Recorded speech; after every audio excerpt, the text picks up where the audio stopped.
معاذ بن فضالہ نے بیان کیا، کہا ہم سے ہشام دستوائی نے، انہوں نے قتادہ بن دعامہ سے، انہوں نے انس رضی اللہ عنہ سے، کیا حضرت صلی اللہ علیہ وسلم نے فرمایا، اللہ تعالیٰ قیامت کے دن اسی طرح جیسے ہم دنیا میں جمع ہوتے ہیں مومنوں کو اکٹھا کرے گا۔ وہ گرمی وغیرہ سے پریشان ہو کر کہیں گے، کاش ہم کسی کی سفارش اپنے مالک کے پاس لے جاتے تاکہ ہمیں اپنی اس حالت سے آرام ملتا۔ چنانچہ سب مل کر آدم علیہ السلام کے پاس آئیں گے، ان سے کہیں گے، آدم علیہ السلام آپ لوگوں کا حال نہیں دیکھتے، کس بلا میں گرفتار ہیں۔ آپ کو اللہ تعالیٰ نے خاص اپنے ہاتھ سے بنایا اور فرشتوں سے آپ کو سجدہ کرایا اور ہر چیز کے نام آپ کو بتائے، ہر لغت میں بولنا بات کرنا سکھلایا۔ کچھ سفارش کیجئے تاکہ ہم کو اس جگہ سے نجات ہو کر آرام ملے۔ کہیں گے میں اس لائق نہیں، ان کو وہ گناہ یاد آ جائے گا جو انہوں نے کیا تھا، ممنوع درخت میں سے کھانا۔ مگر تم لوگ ایسا کرو، نوح پیغمبر علیہ السلام کے پاس جاؤ، وہ پہلے پیغمبر ہیں جن کو اللہ تعالیٰ نے زمین والوں کی طرف بھیجا تھا۔ آخر وہ سب لوگ نوح علیہ السلام کے پاس آئیں گے، وہ بھی یہی جواب دیں گے، میں اس لائق نہیں۔ اپنی خطا جو انہوں نے دنیا میں کی تھی یاد کریں گے۔ کہیں گے تم لوگ ایسا کرو، ابراہیم پیغمبر علیہ السلام کے پاس جاؤ جو اللہ کے خلیل ہیں، ان کے پاس جائیں گے، وہ بھی اپنی خطائیں یاد کر کے کہیں گے میں اس لائق نہیں۔ تم موسیٰ پیغمبر علیہ السلام کے پاس جاؤ، اللہ نے ان کو تورات عنایت فرمائی، ان سے بول کر باتیں کی۔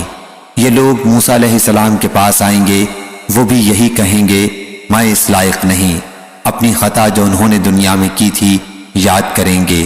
مگر تم ایسا کرو، عیسیٰ پیغمبر علیہ السلام کے پاس جاؤ، وہ اللہ کے بندے، اس کے رسول، اس کے خاص کلمہ اور روح ہے۔ یہ لوگ عیسیٰ علیہ السلام کے پاس آئیں گے، وہ کہیں گے میں اس لائق نہیں۔ تم ایسا کرو، محمد صلی اللہ علیہ وسلم کے پاس جاؤ، وہ اللہ کے ایسے بندے ہیں جن کی اگلی پچھلی خطائیں سب بخش دی گئی ہیں۔ آخر یہ سب لوگ جمع ہو کر میرے پاس آئیں گے، میں چلوں گا اور اپنے پروردگار کی بارگاہ میں حاضر ہونے کی اجازت مانگوں گا۔ مجھ کو اجازت ملے گی، میں اپنے پروردگار کو دیکھتے ہی سجدے میں گر پڑوں گا، اور جب تک اس کو منظور ہے وہ مجھ کو سجدے ہی میں پڑا رہنے دے گا۔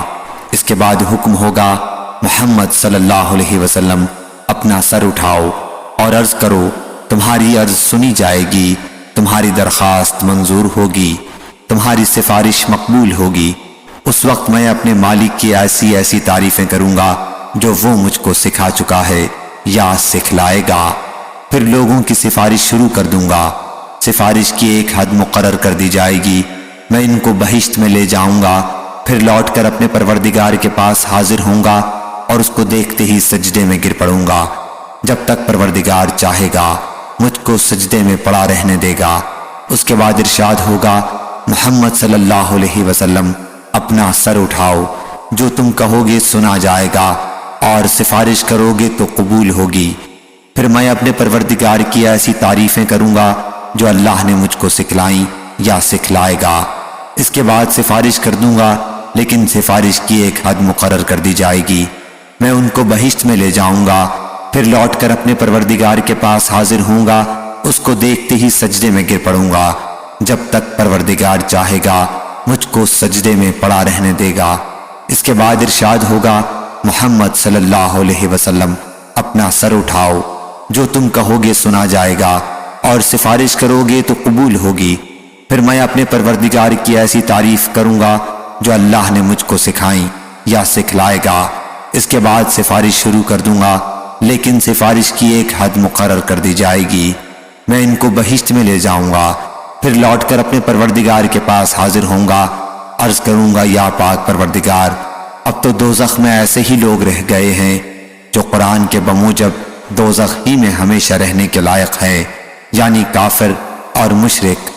انس رضی اللہ عنہ نے کہا، حضرت صلی اللہ علیہ وسلم نے فرمایا، دوزخ سے وہ لوگ بھی نکال لیے جائیں گے جنہوں نے دنیا میں لا الہ الا اللہ کہا ہوگا اور ان کے دل میں ایک جو برابر ایمان ہوگا، پھر وہ لوگ بھی نکال لیے جائیں گے جنہوں نے لا الہ الا اللہ کہا ہوگا اور ان کے دل میں گیہوں برابر ایمان ہوگا، گیہوں جو سے چھوٹا ہے۔